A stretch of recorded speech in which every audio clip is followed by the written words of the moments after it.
नमस्कार, सुप्रभात, स्वागत, अभिनंदन सबरंग कार्यक्रम में आप सभी का। मित्रों, कहीं बहुत सुंदर पंक्तियाँ लिखी थीं कि छोटी छोटी बातों में बड़े बड़े रिश्ते बिखर जाते हैं। सचमुच रातें निकल जाती हैं, बातें निकल जाती हैं, लेकिन फिर भी बातों की जो कसक है व्यक्ति अपने दिल में लिए रखता है और इस कारण रिश्तों में बिखराव आ जाते हैं। मित्रों, हमें ये तय करना है कि बातों को इम्पोर्टेंस देना है या रिश्तों को। बातें आती हैं, चली जाती हैं, लेकिन उन बातों के कारण हम अपने रिश्तों में दरार न पड़ने दें। रिश्तों को वक्त दें, इसे वक्त की आवश्यकता होती है। जैसे पौधों को पानी देने की ज़रूरत होती है, वैसे रिश्ते भी हमसे वक्त की डिमांड करते हैं। और जब बैठ कर के बातें की जाती हैं तो जो बातें दिल में घर की हुई होती हैं वो बातें निकल जाती हैं और रिश्ते सामान्य हो जाते हैं। आप जानते हैं कि रिश्ते कितने मूल्यवान हैं। रिश्ते हैं तो जीवन में संगीत है, मधुरता है, आनंद है। इसीलिए बातों को तवज्जो ना देते हुए हम रिश्तों को तवज्जो दें, उसे हम महत्व दें, तभी जीवन खुशहाली से भरपूर होगा। तो आइए रिश्तों को महत्व देने की सुंदर बात और संकल्प के साथ चलते हैं आज के सुंदर सुवाक्य की ओर। रिश्तों को बरकरार रखने के लिए झुकना पड़ता है। जीवन में रिश्तों का होना हमारे जीवन को जैसे एक सहारे की महसूसता कराता है। हमारे विकट हालातों में हमारे अपने ही हिम्मत का साथ देते हैं, लेकिन अपने रिश्तों को बरकरार रखना भी एक चुनौती है। अपनों के बीच रहने में थोड़ी नोकझोंक भी जरूर होती है, और अगर हम में निर्माणता का गुण नहीं तो रिश्तों में दरार आना शुरू हो जाता है। इसलिए हमें हर एक का सम्मान करते हमेशा झुककर चलना चाहिए। छोटे बड़े हर एक की राय को सुनना चाहिए। परिवार की एकता का सूत्र ही है सबको एक समान प्यार करना और आदर करना। मित्रों, कहते हैं कि आपकी खुशी में वो शामिल होते हैं जिन्हें आप चाहते हैं, लेकिन आपकी तकलीफ में वो शामिल होते हैं जो आपको चाहते हैं। बहुत ही गहन सी बात है मित्रों। इसीलिए जो हमारी तकलीफ़ में साथ देने वाले हैं उन्हें हम नज़रअंदाज ना करें या कभी उन्हें तकलीफ़ ना दें, क्योंकि जब हमारे जीवन में मुसीबतें आती हैं, परेशानियां आती हैं, तो उन्हीं लोगों का साथ, सहयोग हमें प्राप्त होता है। और हम जानते हैं कि जीवन की तकलीफ़ों में साथ की बहुत ज़्यादा आवश्यकता होती है, सहयोग की आवश्यकता होती है, और इसी से हमारी तकलीफ़ आधी हो जाती है। हम ये महसूस करते हैं कि कोई हमारे साथ है, किसी का हाथ हमारे कंधे पर है, और ये महसूसता जीवन में बहुत बहुत ज़रूरी है। इसीलिए ऐसे रिश्तों को हमें बहुत संभाल कर रखना चाहिए। तो आइए रिश्ते की इस महत्ता को समझते हुए आगे चलते हैं अपने अगले सेगमेंट आपकी सेहत आपके हाथ की ओर। ओम शांति। जैसे कि हमारा सबकॉन्शियस और अनकॉन्शियस वही कॉन्शियस को कंट्रोल करता है, क्योंकि कॉन्शियस तो 1-2% ही है। 98-99% सबकॉन्शियस और अनकॉन्शियस है। तो अब उसे चेंज करना है, तो कैसे करेंगे? अगर हमें सबकॉन्शियस को चेंज करना है तो उसके जो लक्षण है, उसका स्वभाव है, नेचर है, उसको समझिए। एक तो सबकॉन्शियस में बहुत शक्ति है परंतु अक्ल नहीं है। इसलिए मैं कहता हूं कि वो मजदूर जैसा है। दूसरा कि वह बहुत ही भावुक है, वो इमोशनल है। आप देखना, अनपढ़ लोग कई बार ज्यादा ही इमोशनल होते, तो सबकॉन्शियस भी बहुत ही इमोशनल है। तीसरा कि जो सबकॉन्शियस है उसके लिए वर्तमान ही है, पास्ट और प्रेजेंट नहीं है। कॉन्शियस के लिए पास्ट और प्रेजेंट भी है। और कि जो सबकॉन्शियस है वो हमारे ऑर्डर्स को समझता है, उसका बहुत लॉजिक दे करके नहीं समझा सकते। जैसे अभी क्वांटम फिजिक्स की बात मैं कोई अनपढ़ व्यक्ति को कहूं तो शायद तो सो जाएगा, उसको समझ में कुछ नहीं आएगा। तो ऐसे ही बड़ा बड़ा तर्क है, वह सबकॉन्शियस को समझ में नहीं आता है। बच्चा 7-8 साल का है तब तक उसका सिर्फ सबकॉन्शियस ही नेगेटिव है। और तब हम जो कुछ भी कहते हैं वो उसका लिटरल मीनिंग लेता है, क्योंकि वो चित्रों को समझता है। बच्चे को ये कहो कि बेटे तुम्हारा रूम गंदा मत करो, तो ज्यादा गंदा करेगा, क्योंकि पिक्चर जो क्रिएट है ना वो गंदगी का गया उसके अंदर, तो वो ज्यादा गंदगी क्रिएट करेगा। उसको ये बोलना पड़ेगा बेटे अपने रूम को साफ रखो, तो सफाई का पिक्चर जाएगा, और सफाई का पिक्चर जाएगा तो वह सचमुच वैसे करेगा। इन सब को ध्यान में रख करके आपको सबकॉन्शियस से बात करनी है, बार बार करें, क्योंकि एक बार में नहीं होते। आप खुद ही सोचो, आपने ABCD सीखा, कितनी बार रिपीट किया था, लेकिन फिर तो इजी हो गया। तो ऐसे ही इन बातों को फॉलो करो तो सबकॉन्शियस ट्रांसफॉर्म हो जाएगा। नमस्कार। मित्रों, रिश्तों की खूबसूरती या महत्व को यदि हमें देखना है तो एक बार हम ब्रह्मा कुमारीज ईश्वरीय विश्वविद्यालय की ओर ज़रूर देखें।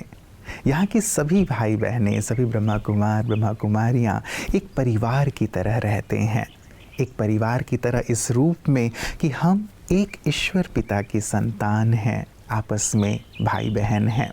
भले ही खून का रिश्ता नहीं है, लेकिन उस रिश्ते से भी कहीं बढ़ कर के एक दूसरे से प्यार, एक दूसरे के लिए सम्मान, एक दूसरे को आगे बढ़ाने की भावना, ये जो एक अपनत्व है, रूहानियत है, सचमुच इस परिवार की शोभा है। और इन्होंने ये सीखा है अपने बड़ों से, अपने पूर्वजों से, महकती यादों में जिनकी बात हम लगातार करते हैं, जो ब्रह्मा कुमारीज ईश्वरीय विश्वविद्यालय के आधार स्तंभ रहे हुए हैं, जिन्होंने इन सभी को जीवन कैसे जीना है, एक परिवार की तरह कैसे रहना है, ये कला सिखाई है। आज मित्रों, महकती यादों में ऐसी ही एक महान विभूति को हम याद कर रहे हैं, वो हैं दादी हृदय पुष्पा जी, जिन्होंने अपना संपूर्ण जीवन ही ईश्वरीय कार्य अर्थ समर्पित कर दिया। उनके जीवन की क्या विशेषताएं थीं, क्या खूबियां थीं, कैसे उन्होंने सभी को आध्यात्म के पथ पर चलना सिखाया, आइए देखते हैं महकती यादों में उनके जीवन की एक झलक।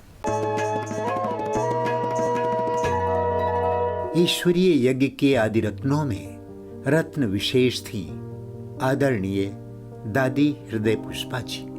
दादी हृदय पुष्पा जी बचपन में ईश्वर के ध्यान में जहां बैठती थी वहां से उठती ही नहीं थी, इसलिए उन्हें प्यार से टिक्कन दादी कहते थे।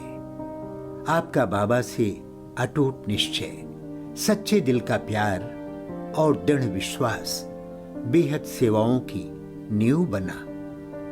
बेंगलुरु में रहकर आपने पूरे कर्नाटक की सेवाओं का कार्यभार संभाला।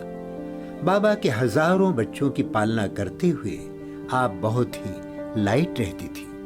आपके अंदर उमंग उत्साह परिपूर्ण था। आपने बेंगलुरु में एक रिट्रीट सेंटर का निर्माण किया और वहां भागीरथ के मुख से कैसे ज्ञान गंगाएं निकलकर सारी सृष्टि को पावन बना रही हैं, यह दृश्य मॉडल के रूप में प्रस्तुत किया। आपने एक बड़े शिवलिंग में आध्यात्मिक संग्रहालय बनाया जो आज बेंगलुरु के दर्शनीय स्थलों में गिना जाता है। आपके द्वारा निकाले हुए अनेक रत्न बाबा के यज्ञ में बेहद सेवाओं में समर्पित हैं। आप दादी चंद्रमणि जी की लौकिक बड़ी बहन थी। आपको स्वयं ब्रह्मा बाबा ने आत्मा का परिचय दिया, जिसके बाद आपको अपने आत्मिक स्वरूप का साक्षात्कार हुआ और इस प्रकार आपके अलौकिक जीवन की शुरुआत हुई। और देखते ही देखते आपका संपूर्ण परिवार ईश्वरीय यज्ञ में समर्पित हो गया। आपके सामने जो भी आए, चाहे वो ज्ञानी हो या भक्त, सभी आपसे वरदान एवं प्रेरणाएं लेकर के जाते थे। कईयों को तो आपसे देवी का साक्षात्कार भी होता था। आप 15 जुलाई 1996 को अपने भौतिक देह का त्याग कर अव्यक्त वतनवासी बन गए।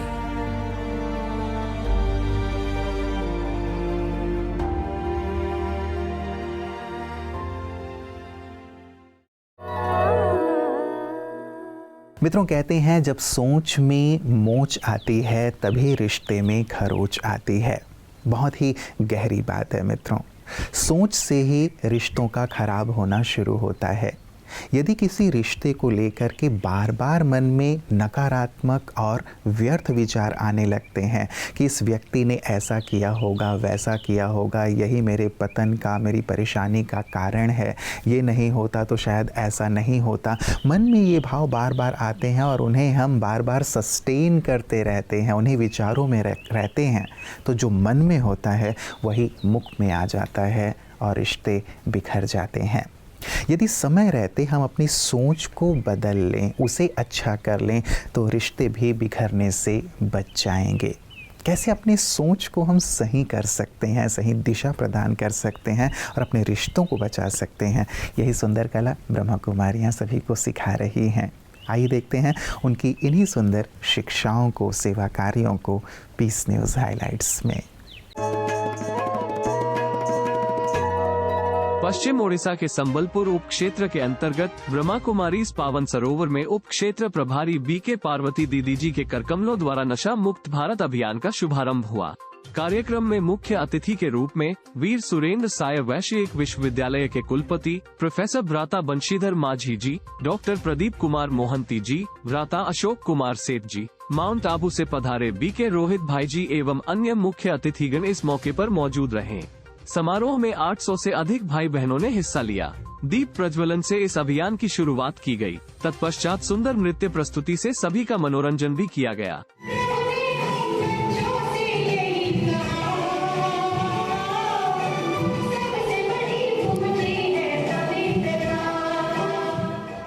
बीके दीपा बहन ने सभी अतिथियों का परिचय दिया एवं ब्रह्मा कुमारी संस्था के बारे में सभी को अवगत कराया। भ्राता मदनजीत जी ने कहा कि नशा समाज को निचले स्तर पर ले जा रहा है और हमारे दृढ़ संकल्प ही हमें नशे से मुक्ति दिला सकते हैं। वहीं डॉक्टर प्रदीप कुमार मोहंती जी ने नशे से शरीर में होने वाली हानियों के बारे में जानकारी दी।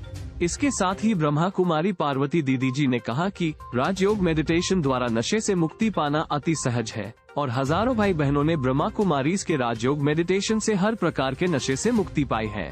बीके आरती बहन ने सभी को नशा मुक्ति की प्रतिज्ञा भी करवाए। बीके ज्योति बहन ने कमेंट्री द्वारा राजयोग मेडिटेशन का अभ्यास भी कराया। कार्यक्रम के समापन के पश्चात नशा मुक्त भारत अभियान की सभी को जागृति देने हेतु एक रैली भी निकाली गई। कोई टूटे तो उसे सजाना सीखो, कोई रूठे तो उसे मनाना सीखो। रिश्ते तो मिलते हैं मुकद्दर से, बस उन्हें दिल से निभाना सीखो। बहुत प्रेरक सी पंक्तियाँ किसी ने कही हैं मित्रों। रिश्ते मुकद्दर से ही मिलते हैं, इन्हें हम दिल से निभाएं।